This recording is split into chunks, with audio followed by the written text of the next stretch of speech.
Lalkumar, supreme കോടതി രാജ്യദ്രോഹ കുറ്റത്തിൽ സ്വീകരിച്ച നിലപാട് എന്തായിരുന്നു എന്നുള്ളത് നമുക്കറിയാം. ഇവിടെ ഇപ്പോൾ വിശാലാർത്ഥത്തിൽ നമ്മൾ ഈ ഭാരതീയ നിയമ സംഹിതയിലേക്ക് വരുമ്പോൾ അതിന്റെ ക്ലോസിൽ ആദ്യം തന്നെ രാജ്യദ്രോഹ കുറ്റം ഇവിടെ ഉൾപ്പെടുന്നില്ല, അത് ഇതിന്റെ പുറത്ത് നിൽക്കുന്നു എന്ന് പറയുന്നുണ്ട്. പക്ഷേ അതിന് പിന്നാലെ ഇതിനെ എങ്ങനെ നിർവചിക്കും, അതിന് പകരമായി കൊണ്ടുവരുന്ന സെക്ഷൻ 152 അത് ശ്രീ പി കൃഷ്ണദാസ് പറയുന്നത് പോലെ വിശാലാർത്ഥത്തിൽ ചോദ്യം ചെയ്താൽ വിശാലാർത്ഥത്തിൽ കണ്ടുപോകാവുന്നതാണോ? ഈ നിയമ ഭേദഗതിക്കെതിരെ ഏറ്റവും വലിയ രീതിയിൽ ഉയർന്ന വിമർശനം ഇത് രാജ്യദ്രോഹത്തെ ഒളിച്ചു കടത്തുന്നു എന്നുള്ളതാണ്. അതിൽ എത്രമാത്രം വാസ്തവമുണ്ട്?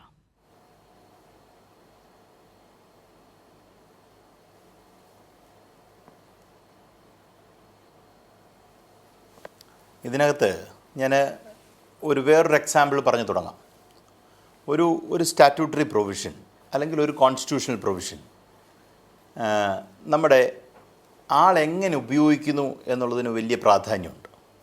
ഞാനൊരു ഉദാഹരണം പറയാം. 1935 ഗവൺമെൻറ് ഓഫ് ഇന്ത്യ ആക്ടിനകത്തുണ്ടായിരുന്ന എമർജൻസി പ്രൊവിഷൻ, അത് യഥാർത്ഥത്തിൽ വന്നിരിക്കുന്നത് എമർജൻസി എന്ന് പറയുന്ന നമ്മുടെ ഇപ്പോഴത്തെ അടിയന്തരാവസ്ഥയുടെ പ്രൊവിഷനുകൾ യഥാർത്ഥത്തിൽ വരുന്നത് ജർമ്മനിയിലെ YMR ഗവൺമെൻറ്റിൽ നിന്നാണ് യഥാർത്ഥത്തിൽ ഇതിൻ്റെ റൂട്ട് കിടക്കുന്നത്.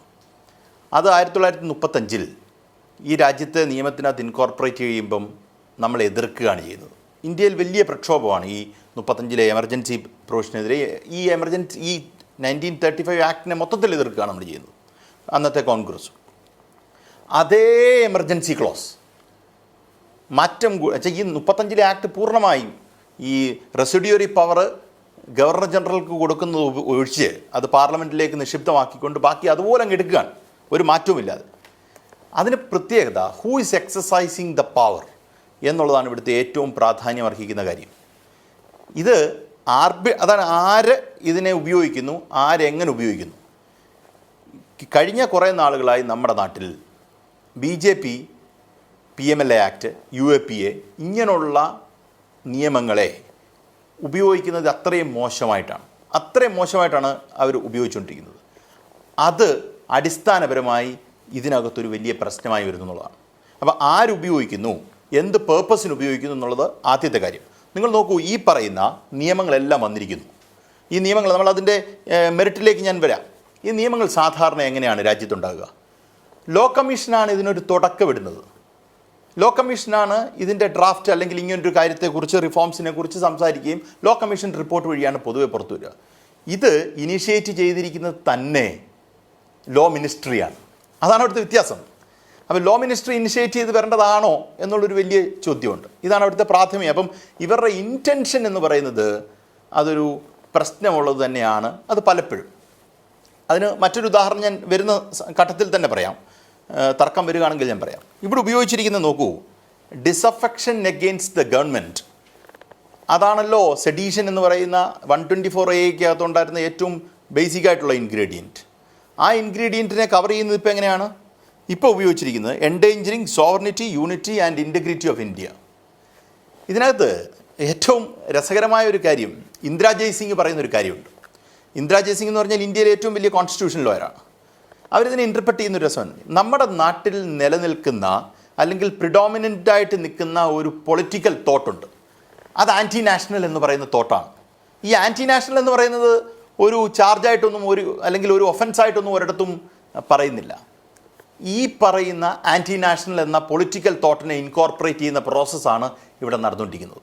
എന്നുവെച്ചാൽ നമ്മൾ പറഞ്ഞാൽ അല്ലെങ്കിൽ അർബൻ നക്സൽ, ഇതൊരു പ്രയോഗമാണല്ലോ, ഒരു ഡെറഗേറ്ററി ആയിട്ട് പറയുന്ന ഒരു വാക്കാണ് ഈ പറഞ്ഞ അർബൻ നക്സൽ.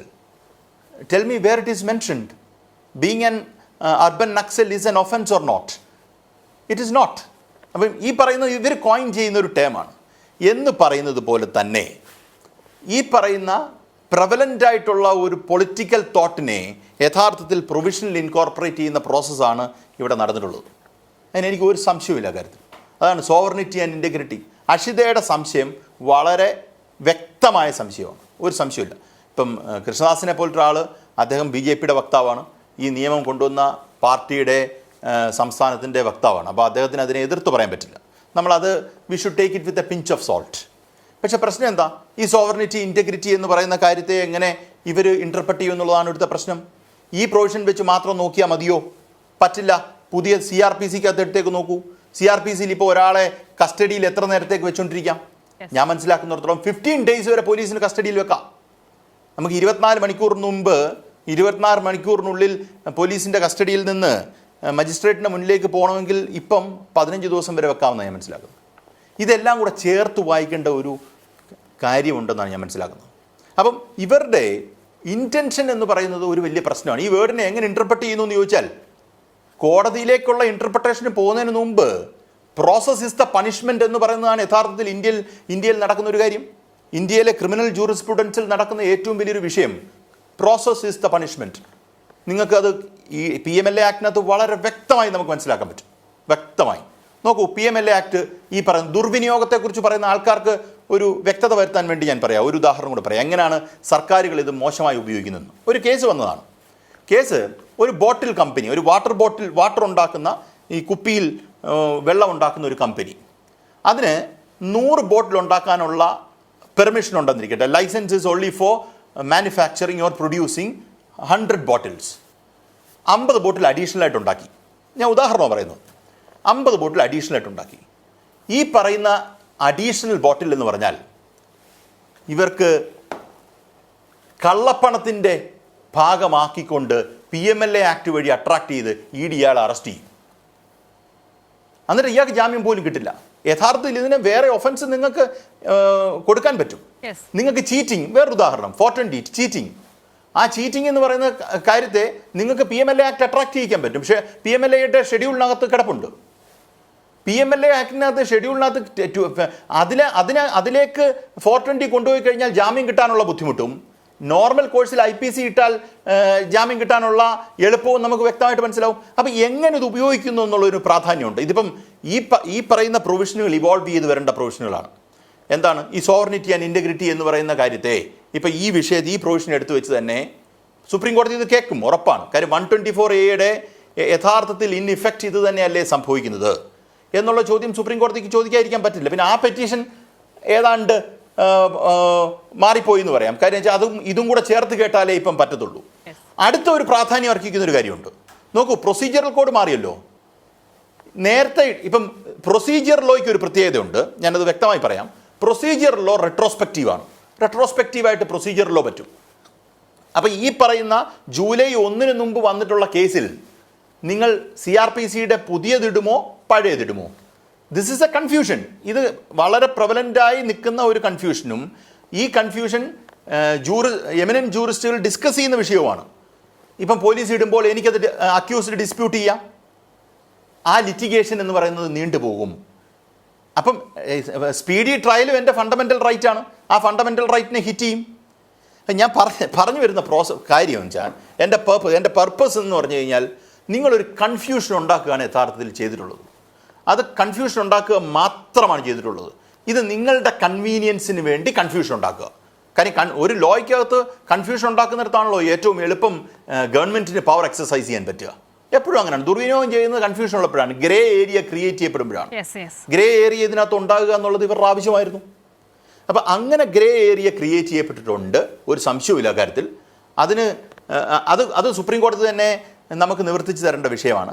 ബട്ട് നമുക്ക് പറഞ്ഞല്ലോ, വളരെ സിമ്പിളായി മുന്നോട്ട് പോകുന്ന ഒരു സാഹചര്യം അല്ല ഉള്ളത്. അക്കാര്യം പ്രത്യേകിച്ച് പ്രൊസീജിയർ ലോയുമായി ബന്ധപ്പെട്ട് റിട്രോസ്പെക്റ്റീവ് ഇഫക്റ്റ് ഉള്ള പ്രൊസീജിയർ ലോയിൽ ഏതുപയോഗിക്കും എന്ന് വന്നാൽ ഞാൻ ആർക്ക് വേണ്ടി നിലകൊള്ളുന്നു എന്നുള്ളൊരു ചോദ്യമുണ്ട് അക്ഷിത. ഞാൻ ഇതുകൂടെ പറഞ്ഞ് കംപ്ലീറ്റ് ചെയ്യാം. ഞാൻ ആർക്ക് വേണ്ടി നിലകൊള്ളുന്നു? ഞാൻ സ്റ്റേറ്റിന് വേണ്ടി, പ്രോസിക്യൂഷന് വേണ്ടി നിലകൊള്ളുന്ന ആളല്ല. ഞാൻ അക്യൂസ്ഡിന് വേണ്ടി നിലകൊള്ളുന്ന ആളാണ്. എന്ന് വെച്ചാൽ കുറ്റാരോപിതൻ്റെ അവകാശങ്ങൾ സംരക്ഷിക്കാനാണ് ഞാനിവിടെ സംസാരിക്കുന്നത്. അതിനു വേണ്ടിയിട്ടാണ് സാധാരണഗതിയിൽ നിയമം നിലനിൽക്കേണ്ടത്. അതിന് ഒരു സംശയമുണ്ട്. അതുകൊണ്ടാണ് നമ്മൾ പറഞ്ഞില്ലേ, ബിയോണ്ട് ഡൗട്ട് നിങ്ങൾ പ്രൂവ് ചെയ്താൽ മാത്രമേ നിങ്ങൾക്ക് ഒരാളെ ശിക്ഷിക്കാൻ പറ്റൂ. അതില്ലാത്ത രീതിയിൽ കാര്യങ്ങൾ മുന്നോട്ട് നീങ്ങുന്നു എന്നുള്ള കാര്യത്തിൽ ഒരു സംശയവും വേണ്ട. അത് you should always watch this with a pessimistic eyes. അതിനകത്ത് എനിക്ക് ഒരു സംശയമില്ല കാര്യത്തിൽ.